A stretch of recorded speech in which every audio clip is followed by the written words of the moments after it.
Čia buvo mūsų pastatas, kurio nebeliko. Su legendinė istorinė vertybė ir jo nebeliko. O vietoj jo atsiras parkavimas mūsų Kolibrio. O jeigu turi garažiuką, tai čia fantastik iš esmės. Čia bus 16 vietų parkavimas, uždaras. Žmonės galės važiuoti, pasistatyti, pabendrauti. Kasa dabar kanalizacija, atvirų būdų kasimas vyksta, prastumti nepavyko. Vienintelis tas tinklas, kuris beliko, viskas, turėsim ir kanalizaciją. Dabar lietaus tinklus turim, vandentikį turim, praeisime vidų, pažiūrėti, kas gero viduj. Va, balkoniukai yra. Nu, išlaikyk mane balkoniukai.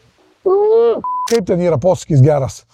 Butas be balkono, kaip vyras be pilvo. Turim nutinkuotą jau butą, viskas grindys išbetonuotas, viskas paruošta, balkoniuko dar neturim. Iš esmės elektra išvedžiota, va toks va butelis bus, įstatom duris, baigiamieji darbai ir butai kaip ir baigti. Tai toks jau vaizdas gal biškį pasikeitė.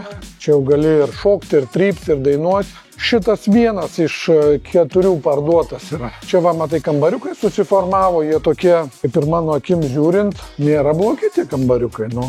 Aparatas yra drėgmės surinkėjas, aišku, jisai funkcionuoja labiau, kai yra pliusinė temperatūra, bet dabar šiuo atveju vis tiek padaro savo biškį pasausina, surenka vandenį ir va, tą bakelį subėga vanduo ir sausiau yra, sausiau. Labai daug lapių procesinių tų darbų. Svarbiausias dar procesas, kas liko, dar kitoj laiptinėje grindis išbetonuoti. Čia dar laiptinės, įrenginėsim vidų, bet jau pats matai, kad kas buvo, ką pradėjom filmuoti, kontrastas, va, labai gerai sakė.